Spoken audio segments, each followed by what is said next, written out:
About 1.2 billion people spend over 3 billion hours a year playing digital games.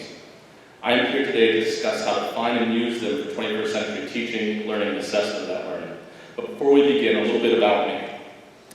My son Connor loves to fish and crab with me. We also enjoy playing video games, whether on our Xbox 360 or playing Minecraft or Clash of Clans on an iPad. Connor and I love spending hours developing our virtual worlds.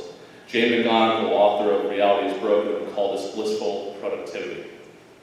Have you ever watched a person play a video game?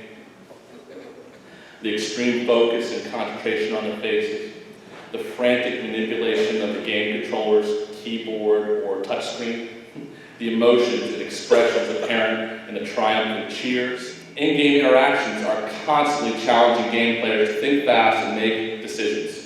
When designers create new video games, they intentionally design them to require the players to make a decision every 1/2 to 1 second, and they ensure that the player is rewarded or receives a consequence every 7 to 10 seconds.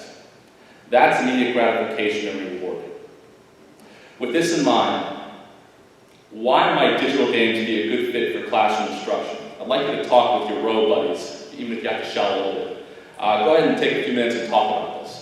The Joe Gans Cooney Center at Sesame Works prepared the Level Up Learning Report after they surveyed over 700 K-8 teachers. They found nearly 3/4, 74% of K-8 teachers report using digital games in instruction. And of these teachers, 71% indicated games were highly effective in improving their students' learning in math, 65% in tech skills, 56% in language arts, 52% in 21st century skills, 42% in science, 37% in social studies and social skills. However, the report isn't all ice cream and puppy dogs. The survey identified numerous barriers to large-scale gaming implementation.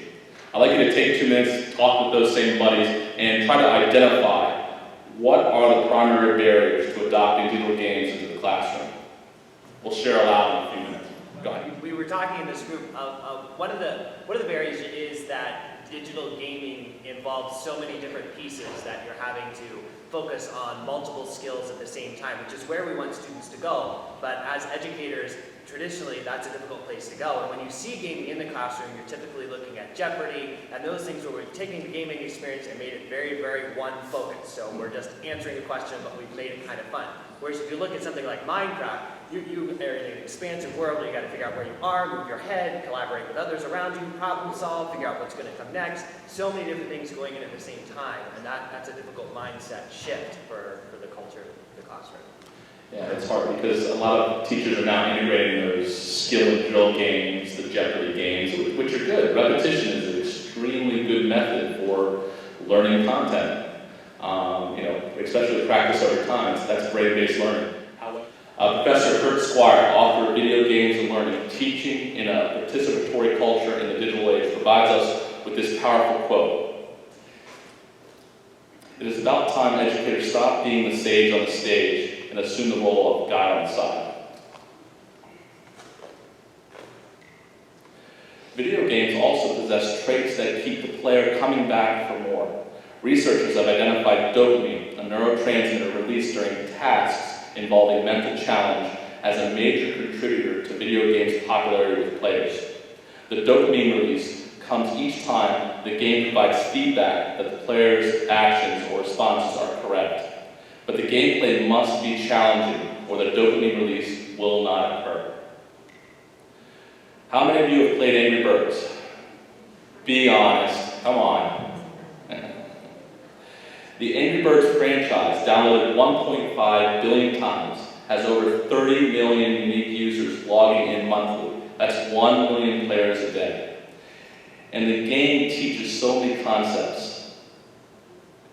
What does it teach? Let's list them. You can shout them out. Go ahead. What was that? Quadratics. Quadratics, okay. What else?